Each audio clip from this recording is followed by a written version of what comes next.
ಇದಕ್ಕೆ ತಮ್ಮ ಆಹಾರದ ಏನಾದ್ರು ಒಂದು ನಿಯಮಿತ ಅಥವಾ ಯೋಜನೆ ಇಲ್ಲ? ಹೌದು. ಎರಡನೇ, ನಾನು ಯಕ್ಷಗಾನ ಬಿಟ್ಟು ತಿಂಗಳಲ್ಲಿ ಮನೆಗೆ ಹೋದ ತಕ್ಷಣ ನವೆಂಬರ್ 15 ತನಕ ಕೃಷಿ ಮಾಡುವುದು. ನಾನು ಕೃಷಿ ಕೆಲಸ ತೊಡಗ್ತೀನಿ.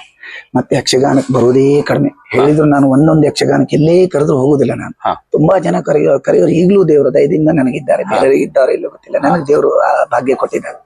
ಹೊರಗೆ ಅಂತ ಹೇಳಿದ್ರೆ ಒಂದ್ ಬಾರಿ ಚಿತ್ರದುರ್ಗದಿಂದ ಕರೆ, ದಾವಣಗೆರೆಯಿಂದ, ಬೆಂಗಳೂರಿಂದ ಎಲ್ಲ ಕರೆ ಮಾಡ್ತಾರೆ. ಯಕ್ಷಗಾನಕ್ಕೆ ಮಳೆಗಾಲದಲ್ಲಿ ಹೋಗುದಿಲ್ಲ. ಅಂದ್ರೆ ನಾ ಕೃಷಿಗೆ ಇರುವಾಗ ಯಕ್ಷಗಾನಕ್ಕೆ ನಾವು ಮರಳಿ ಬರ್ಲಿಕ್ಕಾಗ ಒಂದು 8 ದಿನ ಅದು ಅಭ್ಯಾಸ ಮಾಡಬೇಕು. ಅಲ್ಲಿದ್ರೆ ನಮ್ಮ ಸ್ವರ ಶ್ರುತಿಯೇ ಸೇರೋ ಸ್ಥಿತಿಯಲ್ಲಿ ಇರೋದಿಲ್ಲ. ಅಂತ ನಾನು ಆ ರಿಸ್ಕಿಗೆ ಹೋಗುದಿಲ್ಲ, ತಗೊಳ್ಳೋದು ಇಲ್ಲ. ನಾನು ಚೌತಿ ಹಬ್ಬಕ್ಕೆ ಒಂದು 4-6 ಕಾರ್ಯಕ್ರಮಕ್ಕೆ ಹೋಗ್ತೇನೆ.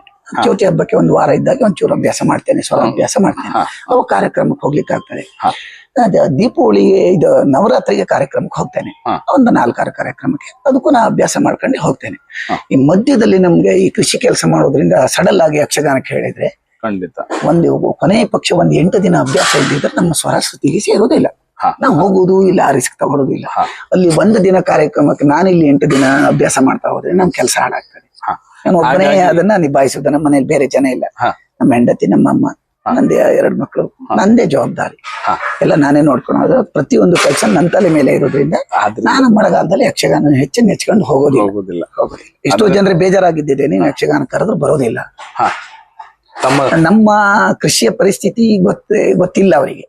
ಕಷ್ಟ. ಕೃಷಿ ಮಾಡಿದವರಿಗೆ ತಕ್ಷಣ ಯಕ್ಷಗಾನಕ್ಕೆ ಮೊದಲೇ ಚಂಡಿಯವರಾದ್ರೂ ಏನಾದ್ರೂ ಭಾಗವಹಿಸಿದ ಅವರಿಗೂ ಕೈ ಓಡೋದಿಲ್ಲ. ಕೃಷಿ ಕೆಲಸ ಮಾಡಿದ್ರೆ ಖಂಡಿತ ಬರೋದಿಲ್ಲ, ಹಿನ್ನಡೆ ಆಗ್ತದೆ. ನಾವು ಭಾಗವತರಂತೂ ಸಾಧ್ಯವೇ ಇಲ್ಲ ಹಾಡ್ಲಿಕ್ಕಲ್ಲ, ತುಂಬಾ ಕಷ್ಟಕರ. ಹೌದು, ಮಳೆಗಾಲದಲ್ಲಿ ನಾವು ಮಳೆಯಲ್ಲಿ ಇರ್ತೀವಿ, ಎಲ್ಲೋ ಮರದಲ್ಲಿ ಸೊಪ್ಪು ಕಡಿತಾ ಇರ್ತೀವಿ. ನಿರೀಕ್ಷಿಸಿದ ಕಲಾವಿದರು ತಮ್ಮಿಂದ ಏನೋ ಅಪೇಕ್ಷಿಸ್ತಾರೆ, ಅದು ಕೊಡ್ಲಿಕ್ಕೆ ಆಗೋದಿಲ್ಲ, ಸಾಧ್ಯವೇ ಇಲ್ಲ.